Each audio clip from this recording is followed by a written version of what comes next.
All right, yo, what up, though? Streetlord Rook, we back. What up with you, bro? Hey, man, shout out to you, man. Congrats on the Cheddar Boy film. It's going crazy, man. I definitely got a chance to tap in. I tap into all the movies, though. Appreciate it. What do you feel like was the biggest challenges making this movie? Making Cheddar Boys? Yeah, more than anybody else. Any other ones you did? Man, making Cheddar Boys, I was sick. Like, I had got, that was the big challenge. Like, I probably had lost like 30, 40 pounds. And my colon, I had developed an abscess. So I had to get a foot of my colon removed. Damn.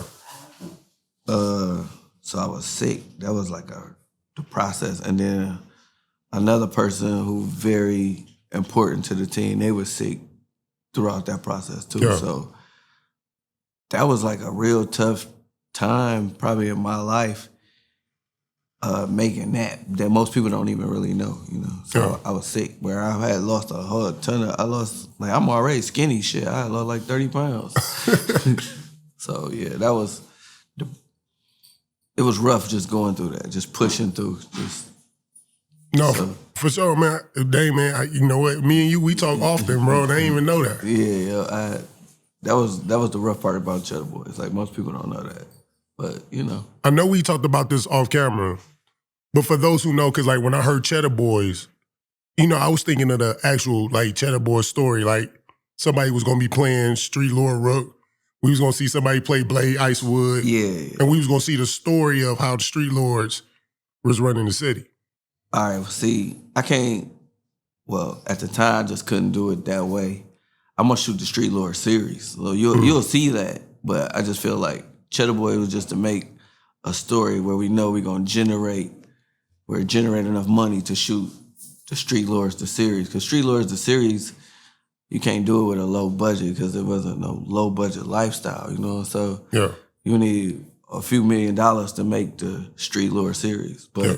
Cheddar Boys generate that kind of money so I can do that. Yeah. So I can give the public what they really want, you know? So that was my goal. So when I make the Streetlord series, we're gonna make it just like it really happened. Like, we'll use the old cars, the back in the day. Cheddar Boys was just like a story of a guy making bad decisions, so hopefully we can teach people how to make better decisions. Yeah.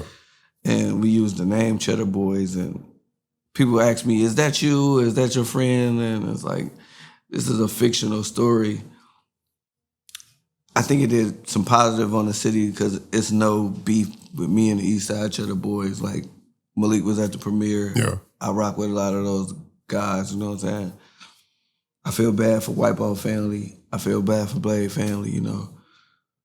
Blade family is like my family. Like, I still deal with Lil Blade. I just was with him day before yesterday. So, yeah. You know, it's all love. And his anniversary of his death just was like 2 weeks ago, right? Yeah. Something like that. I'm not sure the exact date because it's like, it's kind of like a blur. You know, I was in the feds when that happened. So, yeah. So, quick question. Do you make it a point to act in all your movies? You always bring in a cameo every time. Is that to get your shine? Is it a lack of talent out there? So you got to I'll be honest with you, man. It's like when you're doing independent filmmaking, it's kind of like next man up. So it's like if a person don't show up or the person who we need ain't there, it's just like the next person who there, who around. Yeah. Step up. We got to get it done because we be working with minimum budgets to make it happen.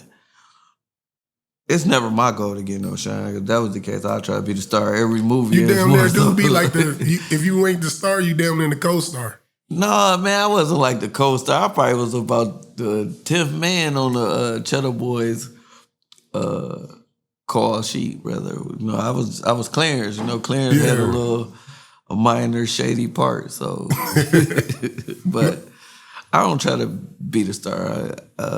I try to make the vision come to life and give other people opportunities to be successful and to pursue their dreams and do their thing. Now, you know, I got to ask this, you know, and I don't want to be messy, but and you know, your word and your opinion is valued because, you know, we friends. But recently I interviewed Peanut and statement came up about Cash Doll snitching on him, right?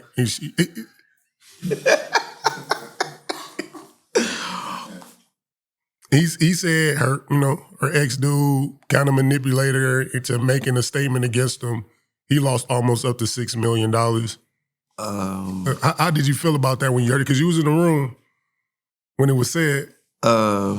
Man, that's unfortunate. Man, I try to like stay out of the he said, she said, who did wrong. Like, shout out Peanut, that's my guy. Shout out Cash Doll. You know, I wish them the best. Whatever happened in their differences is not really. Because she was in one of your movies, right? No, Cash Doll. No, I haven't had a chance to work with Cash Doll. So. Yeah, you smart. That's why you ain't say nothing. I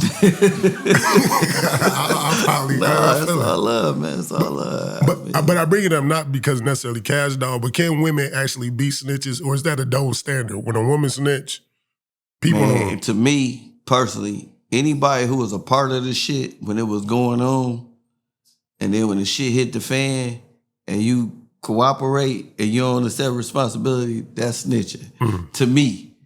You know what I'm saying? Now, if you wasn't a part of the shit, if you a lady and you wasn't a part of the shit, you ain't know none of this shit was going on, I think whoever was with you should just spare you and just say, she ain't had nothing to do with this. Yeah. Don't let her go down with the shit. That's how I was raised. That's what I would do. I wouldn't let nobody go to jail for something. It could be a lady, a man, or anybody with me. If we rad and you ain't got shit to do with what I got going on, I'm going to set responsibility like, oh, that's my pack. Them my bros, them my bricks, whatever. They ain't got nothing to do with this. But if we in this shit together and you know we got these bricks and you gonna make you some cash off these bricks, and when the shit hit the fan and you be like, them was Rook bricks, you wrong as a motherfucker, because you knew you accepted responsibility. You was in on the crime when you was gonna get some money. So you need to be in on the time when they giving that shit out. Yeah.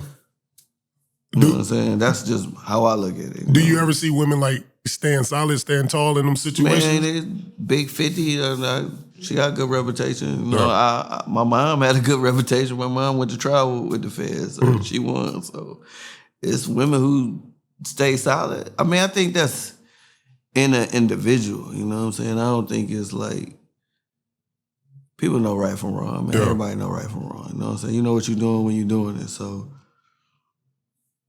hats off to the people that keep it solid and are honorable people. But in the world we live in today, all of that shit is bullshit because 90% of the motherfuckers are not honorable and they're going to do some bullshit. So it's like, all of that shit is fake. All of the so-called top gangsters turn rat. So why are we holding this standard like this is real when it's not real? Everybody who everybody looked up to, the gangsters, the Bumpy Johnsons and all of these so-called niggas, the majority of them be ratting, or 90% of the people on their case be ratting. So that shit is like a fake myth that the black community get caught up on that nobody follow. So if everybody was following it, why everybody keep going to jail? No crews be going to trial. So I mean, crews went to trial. So when everybody get to taking pleas, it's all bullshit. So what's your take on Terrence Gangster Williams then? Man, he did some bullshit. He had to do some bullshit. If he told on some dead people or whatever he did, everybody had to tell on dead people. That'd be like, oh, I'm telling on dead people. Shit, my cousin Johnny Ray, he did it. He dead. Like, man, come on, man. So the government ain't going for that. Let's say if he was telling the truth, though. He just told on bodies that some people that are already dead and he got out, and that's the truth. Should he be looked at as a rat? If it was really true that he told on people that's already dead. Is that right? Shit, I'm trying to figure it out. Because I feel like we talked about it earlier. Like, if I was dead and you can get out of prison by putting it on me and you my partner, throw the shit on me. Like, I'm dead. I can't be prosecuted. Man, if it was that simple, everybody be doing it in a way. I just don't believe it to be that simple. So what do you think really happened? Man, shit, it was more to the story. I don't know. I don't want to say he snitched. I've never seen none of his paperwork, so I don't know what's going on with Terrence Gangster. And honestly, I really don't care. I'm about being prosperous, doing positive things. All that snitching shit is negativity about people who are really just selfish individuals. Yeah. That's what all snitching boils down to, is a motherfucker being selfish. I ain't no selfish person. I'm trying to win, and I want to see other people win. That selfish shit, I don't care nothing about that shit. Because when people be snitching, it always be about instant gratification. You know what I'm saying? Like, oh, my family, oh, my kids, oh, I got to get out, I can't do this, oh, me. What about the people that you sending to jail? They got family, kids, they got everything else. So that selfish instant gratification shit just don't rock with me. So if he did or if he didn't, I don't care. You know what I'm saying? Like, that shit beneath me now. Yeah. Like, I live a successful life where that street shit is some foolishness to me today. You know what I'm saying? Like, all that street code shit, street shit, some bullshit. And I'll be the first person to tell any kid, any young adult, anybody in that shit foolish. Like, there's plenty ways to get money where you ain't gotta do no street shit no more. Like, that shit is some shit we do when we ain't know no better. Yeah. Now we know better in this other way. They got a better chance of being a fucking YouTuber and getting cheese than being a fucking dope dealer today. No, that's right. And get less time. Like, that shit corny now. Now, shout out to you, though, because like you said, your mom had to face the feds. She won. Your pops went to jail. Yeah, my dad went to the feds twice. He did 7, then he did 10, you know, so. And then, you know, you went, like, you came from a family of hustlers. Yeah. But when it got to your kids, that cycle stopped. Man, I felt blessed, man. As of right now, you know what I'm saying, Lord bless me. And I got kids that graduated Michigan State. 2 daughters graduated Michigan State. My daughter go to Stanford. She in Spain studying abroad right now. I got 2 little kids that do excellent in school. You know, I'm truly blessed. So, yeah, I'm trying to break the cycle. You know, it feel good when I hear my kids be like, man, selling drugs is stupid. Yeah.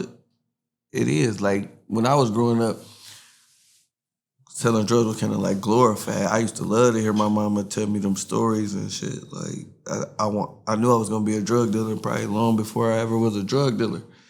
Like, I sold drugs with my mama. Like, I be rapping about it.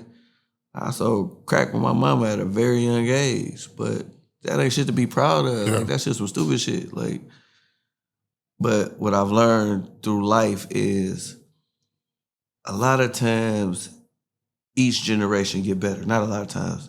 Every time, each generation get better. Like, so my parents, they was drug dealers, then they was drug abusers. But as you grow up and you be a kid, you be thinking like, oh, my mama should have did this or my mama should have did that. But in actuality, we don't be knowing what our parents was going through, what sacrifices they was making, and why they made some of the decisions that they made to put them in situations where they had to go to prison or what made them start using drugs.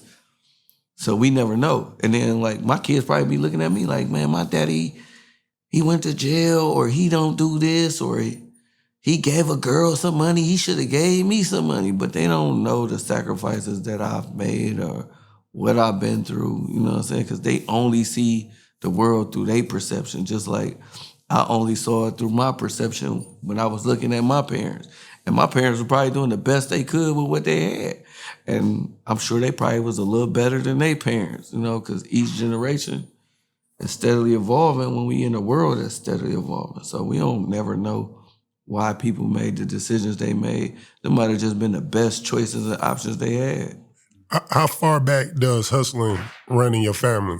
Man, my family was starting to riots and bootleg and liquor, and, you know, it go way back in my family. But just like we got that negative shit, like we had like black pharmacists, black doctors, you know, it's been successful people in my family also. So I don't want to just say it like it was just all negative, because it's some positive people in there too.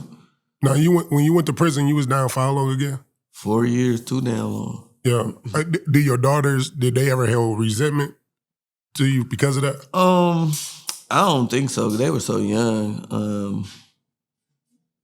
I can't say they had resentment, but it was like bond building and trying to build relationships back up after going to prison. And then me and my oldest biological daughter, our relationship is not that great today, you know? Yeah. I mean, it's unfortunate, but, you know, she probably don't understand my decision-making because she see the world through her glass, you know? And so she don't understand what I've been through or the sacrifices that I've made to probably make her have a better life. With Dwayne Wade and Gabrielle Union, here it is. They got a biological boy. Because what I've been explained to is your gender is biological. That's what you were born with. Penis, vagina, your genetic makeup, your XY chromosomes. That's your gender. Okay. Or maybe I got this backwards. Your sex is what you're born with. Your gender is your social identification, how you identify socially. Meaning that, you notice when people talk about what a man and a woman is, what a real man and a real woman is, these are philosophical attributes that we appoint to one another based on what we think a man and a woman should do. So you could have a dude who do things like a woman and we'd call him a bitch because you're doing what we normally call female traits. As a man, you are exuding those social things. So what I'm saying is like, you got Zaya, who was born a male, but like to do women things. Just because they under your rules, do you keep them from being them? Because they'll kill themselves. These are people that go shoot up schools. I don't know, man. I don't think you should say these are the people that shoot up schools. I don't think that's fair because the people who shut up schools, I don't know if it ever came out that they was like dealing with, wondering if there was a guy or a girl or things of that nature. But I understand what you're talking about because my daughter, she go to Stanford and it's this big thing about pronouns where they determine what they want to call one another. And even at the kids' school, they was talking about somebody want to be identified as a cat or a dog or, it's different from when we grew up, Yeah. Man, a lot of that stuff out of my pay grade, man. To be honest, man. I haven't done the research, nor do I have the education to give a real valid answer to say how it should or how it shouldn't be. Based on how my grandma and them raised me, I couldn't, just based on what I learned and what I know, I wouldn't be comfortable with doing the things the way Dwayne Wade and his wife have chose to do with their son. Why wouldn't you be comfortable? Are you worried about what the outside would think about you? Are you scared of the ridicule, the social? No, I ain't scared about ridicule. I don't really care what people think, but it's just like, that's not my norm. That's not the way my upbringing. Now, I believe you can learn and you can change, but I haven't reached that level of change yet. No, I'm working on it because all of this stuff is new to me also, where the world is steadily evolving, where I'm forced to deal with more and more gay people or homosexual people daily because it's more of the norm. When I was in high school, it might have been one gay person. Now you go to high school and it looks totally different. So I'm adapting like everybody else, And I want to clear up something before I get canceled. I'm not saying that gay people go shoot up shit. So I just want to make sure for everybody that's out there, they end up hearing this. I'm not saying that. I get it. But what I'm saying is, when we restrict people from living their truths because it makes us uncomfortable, you can create mental disorders. People start feeling a certain way. And we can all agree that a person who goes shoot up schools mentally is not in the right mind, because to just go and kill people that ain't had shit to do with nothing, that's a mental disorder. And I think we create that because we tend to not let people live their truth because of what Big Mama them said. Big Mama them don't be knowing shit sometimes. I don't know if we create that. I think the world, it's a lot of mental people. Like, they probably was mental long before that incident happened. You know what I mean? So I don't know if we created that or maybe they was born that way. But also, how I look at things, this is just like me being a spiritual person. Man, it's evil people in the world. Like, you know what I'm saying? It's bad people in the world. Like, you got good, you got evil. Like, that's good.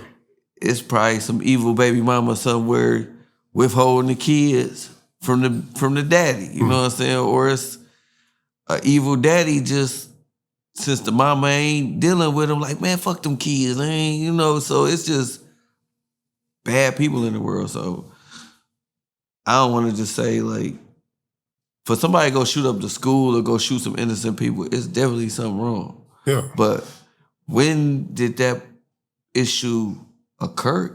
It probably occurred at a young age. We don't know when it occurred. That's like true. we would have to do some real diagnostics on their whole life to determine like what made Jeffrey Dahmer do this? Like what was he going through? Like you don't never know what people be going through.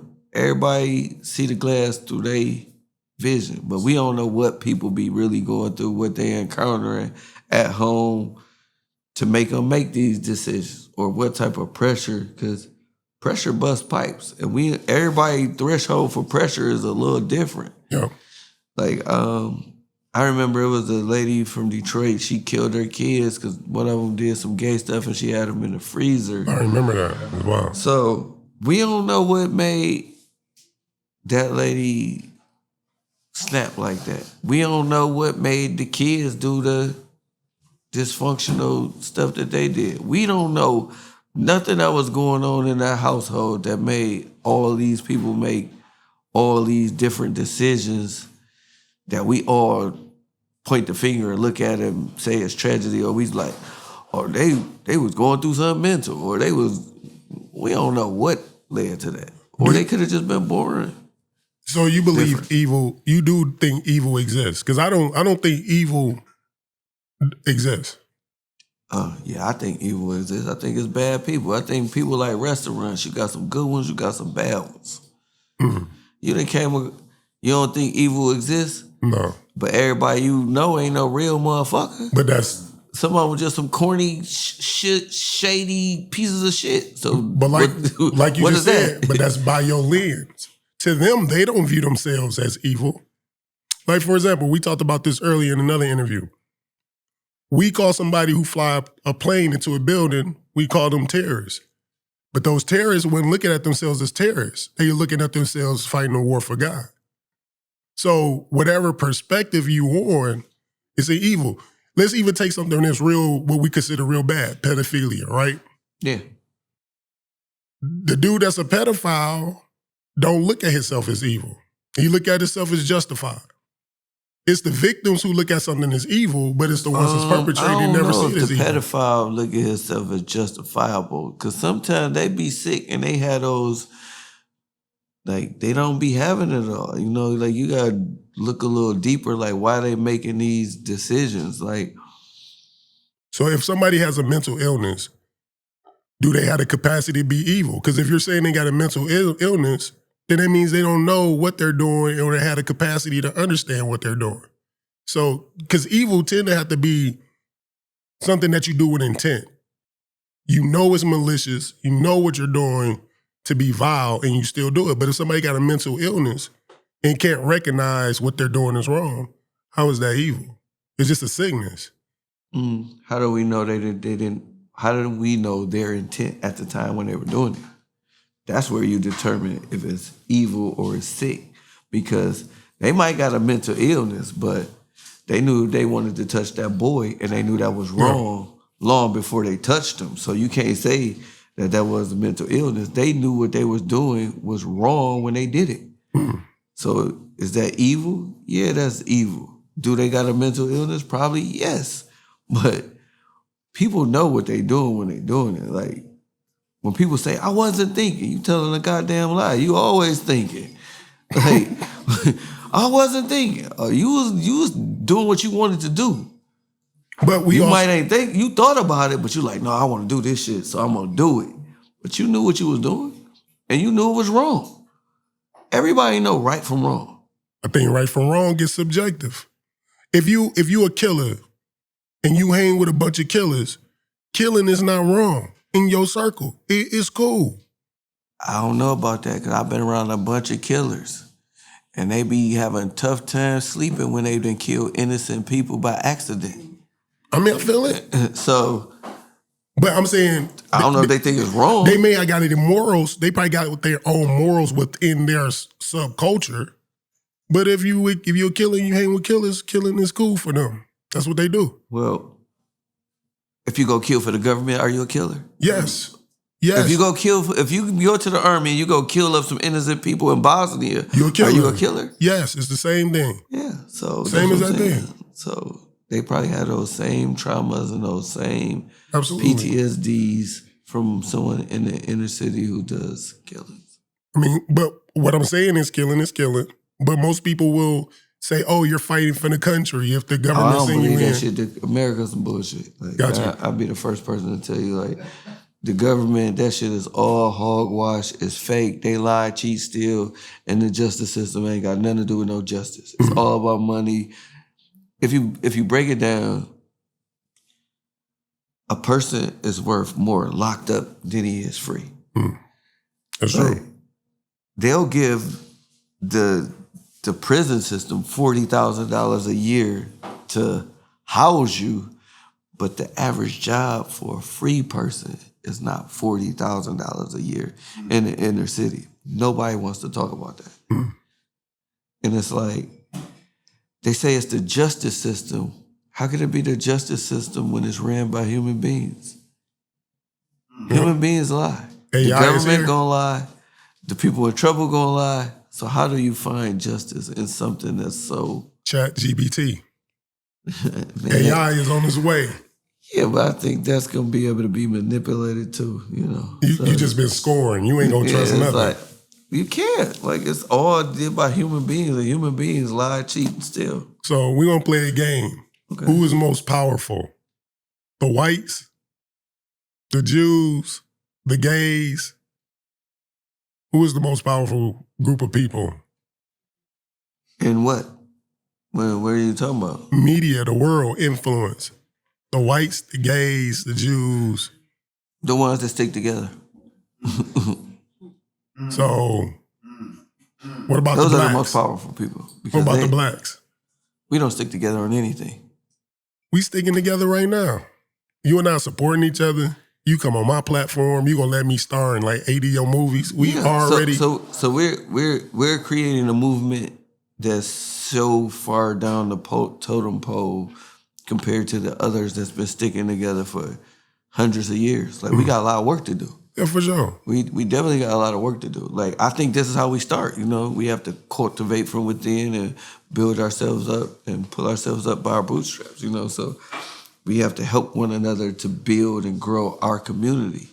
Do you feel like with social media, it allows black people to now circulate their dollar more within black businesses? Because before, it was hard to have a black business because there were statues put in place to keep us from being able to get brick and mortars, to get the loans, to have businesses. But now you can be your own online business because you see black people buy hair from each other, buying whatever. You don't think it's better now? I think that's all a myth where it's like, we can't do something. I don't think there's no ceilings on nothing we want to do. That's my personal opinion. I believe I could do anything. You know, I've been doing stuff that people said I couldn't do for a long time. So I believe whatever you believe is what's gonna happen for you. You know what I'm saying? You got to go out there and make it happen. The only person that can tell you can't do something is you. Now, granted, it may not be easy, but if you keep trying and you don't accept no, you can make anything happen. You just gotta be willing to put the work in. But will it happen? Yeah. Anything you keep doing gonna happen, because you're gonna, shit. They say Einstein was crazy, but he figured out how to make the motherfucking light bulb and shit work. So shit, what's the difference between me and you? We can figure out whatever we... Man, you figured out this podcast shit. I'm sure somebody told you, man, that shit ain't gonna work, nigga. You wasting your motherfucking time. Yeah. And you kept doing it, you stuck with it, you bumped your head, shit wasn't going right, you researching, you studying, you making that shit work. Yeah, for sure. No different than me. Nigga told me I couldn't do some shit, nigga. I went to China, got clothes, nigga. I stayed over there 10 days, did $4 million in sales. Nigga told me I couldn't make a movie, nigga. I'm on 8 movies in. No. So it's like... Tomorrow I'm going to start training for the NBA. Shit, who's to say you can't do it? The only person can say you can't do it is you. But will I make it? Not saying do it. Will I make it? That depends on your skills and the level of work you put in. You probably couple 100,000 hours behind. You know what I'm saying? Most people train for the NBA start training at 8. Like they don't start training at 38. They start training at 8. So you got, you know what I'm saying? I don't know if your skills, your hand-eye coordination going to diminish. Like you might not be at your best attribute right now as you was if you would start training when you was 8. But I ain't going to be the person to say you can't do it either. But if I do 100,000 hours starting today forward, maybe by 52, 56, man, I can make it. That depends, man. Your hand-eye coordination might diminish at 45. You might not be able to see as good. So you telling me I'm not going to make it is what you telling me? No, I'm not telling you that because I'm not the person to say what you can or can't do. I'm not God or anybody to say you can't do something. You can do anything you put your mind to. So go ahead, you might figure out how to bat a team and go out there and be on the team. I just want to say if you create this podcast and then you start the Mogul State of Mind Network and you make enough money to go buy the Detroit Pistons and you could run the team, shoot as many shots as you fucking want because you own the team. Nah, that's all possible. And you can do that at 62. Today is my last day podcasting. Tomorrow I'm hooping. Well, you better create you an app or something, man. You better go full-fledged, see if you can create, because the odds is not in your favor, but I'm not going to be the person to say you can't do it, bro.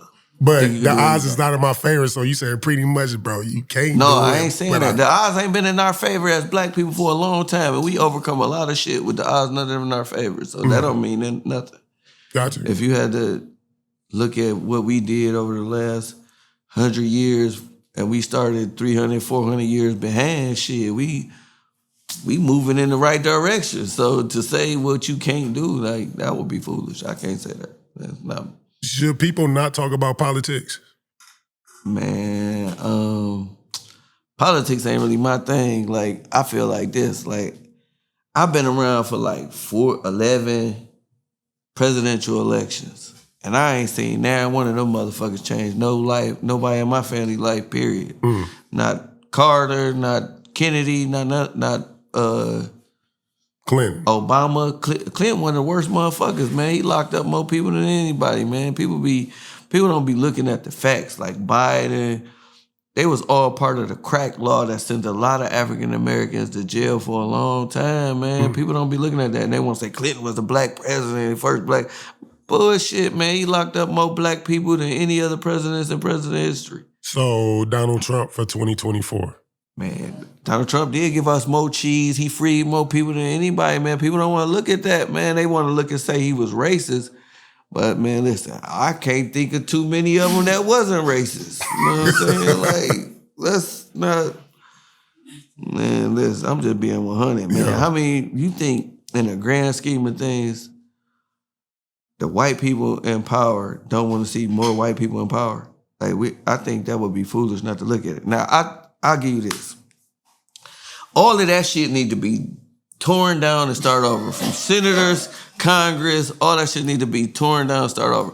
You need to have, like, age brackets, because it just, all of this shit ran by old white people. You know what I'm saying? It need to be like a 30-year-old group, but you need to have, like, a black 30-year-old, a white 30-year-old, a Hispanic 30-year-old, because that's what the world is made of. So you need all nationalities for senators. And then you need a 40-year-old panel, a 50-year-old panel, all these different people. And you got to have people from the inner city community, from the rural areas. So rather than having, I don't forget how many congressmen and senators it is, we need to time that shit times 5. And they need people from the hood. You need all different nationalities. So it could be a balance of how we make these laws, how we determine what's what to control all of the people, because all of the people is from all different walks of life. So you can't just have a person from a royal white area making decisions for a black inner city person. They don't understand how we live. They don't understand what we have going on. They don't understand it. So why should they be making decisions for people they don't understand? We need some people that understand how we living up there to talk for us, to say, nah, that ain't gonna work in this community over here. We need to have another common ground where everybody can work together. And I also believe, man, it's only one race, man, the human race. all of that,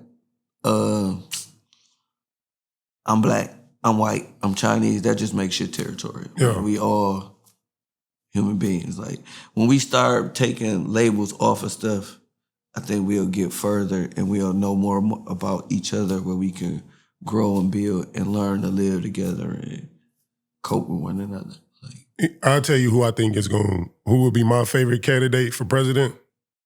Eric Mays. Man, people say that, man. I don't really know much about Eric Mays. I haven't done no research on him. But, man, all of that shit's some bullshit. We got to get some money no matter who in office, man. We can't be worried about, get Eric Mays or get Donald Trump or get Joe Biden or whoever. We got to get some money regardless, because if it don't turn out in our favor, we can't just go crying like, damn, what we gonna do now? We still gotta get some money. We still gotta feed the kids. We still gotta take care of business. We still gotta do X, Y, and Z. And then over the last 100 years, we ain't seen no change no way. So I wouldn't want to be getting my hopes up on, damn, Eric Mays in here, he the savior. He finna come rescue us. We thought that was gonna happen with Obama, and nothing really, you know what I'm saying? Nothing really. I don't see nothing that changed where it was like black people just got a whole new walk on life, where we just so far advanced since Obama been in office. I don't see it. I mean, at the end of the day, bro, it's checks and balances. Even if you're the president, you're not the most powerful person.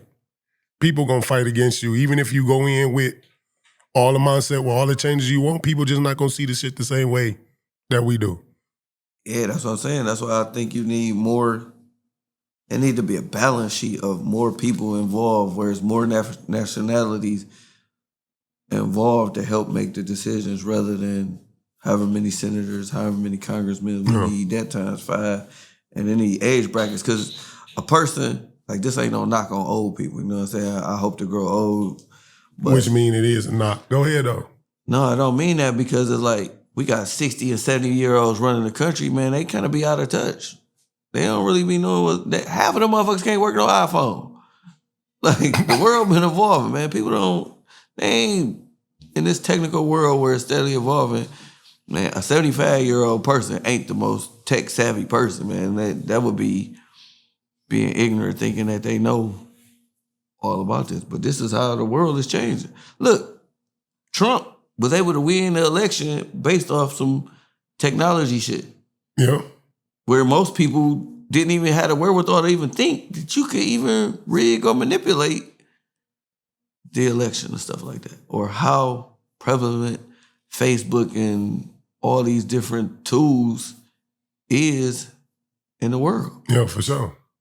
Now, we're in on this. What's in the bank right now? Cheddar Boy's out.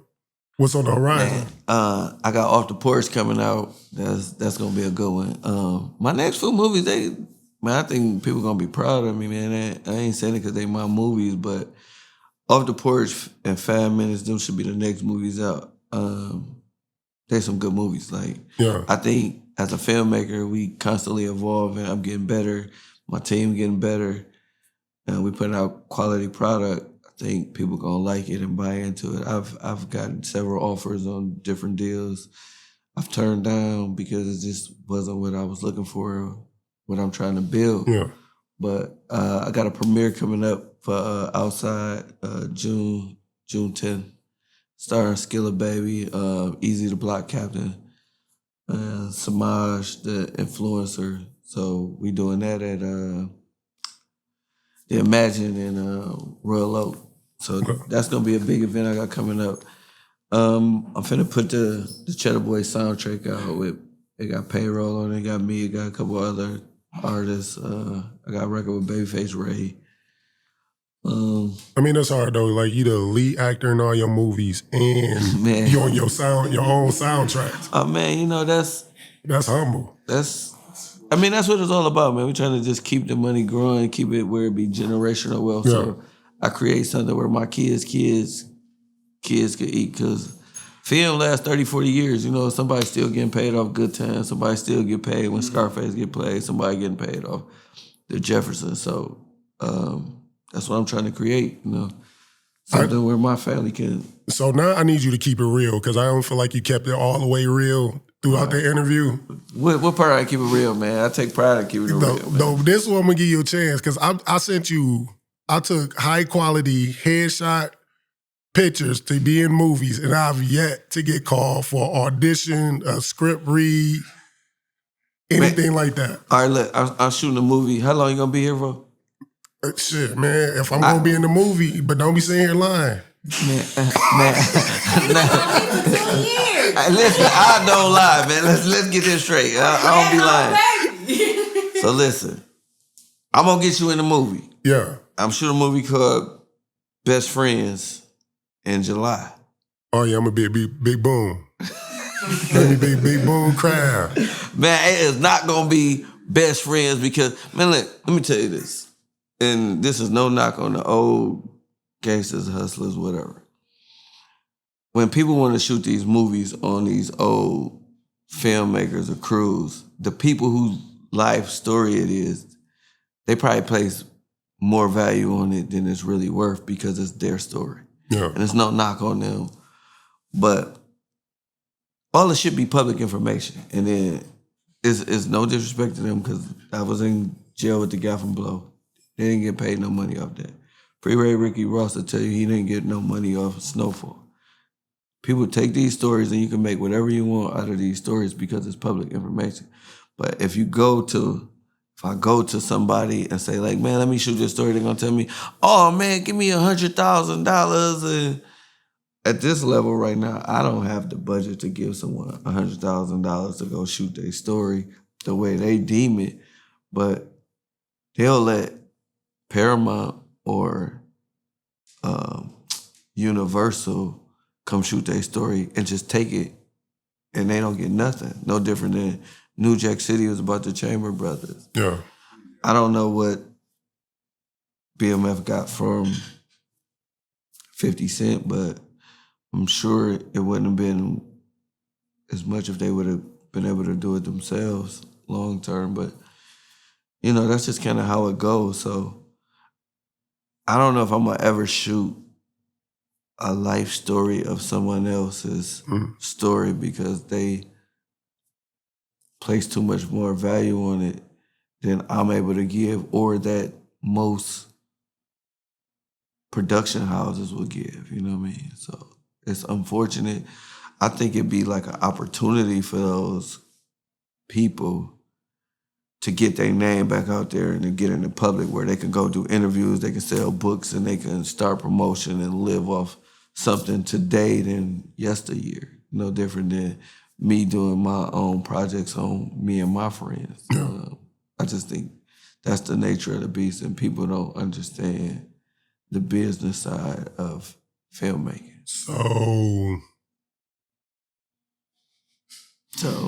I ain't doing Best Friends that you know, the East Side Boys. But I still got a role though. Oh so yeah. Okay. I definitely got you a role, man. I'm gonna get you in a movie. For sure. I don't want no man number two walking down the street. I'm gonna get you a role, not no fly by night where you just come through and like, oh, shoot him, or he just walked past the screen. Like, nah, man, I rock with you. You know what I'm saying? Yeah, like, I appreciate it. I rock with you for real. We gonna really get you a role that really you can do something and show your skills. You know yeah, man, I appreciate that, bro. Now you gotta come read, but I'm gonna get you in there for sure. Yeah, I'm not a read. I'm good. All right, I'm good. I promise you. Hey, well, Rook, man, I appreciate you sitting down with me, man. It's always a pleasure, my guy. Man. It's always a pleasure, man. I appreciate you having me. Hey, Cheddar Boy Films, Cheddar Boy the movie out right now. Yeah, Cheddar Boy is out. One more flip out.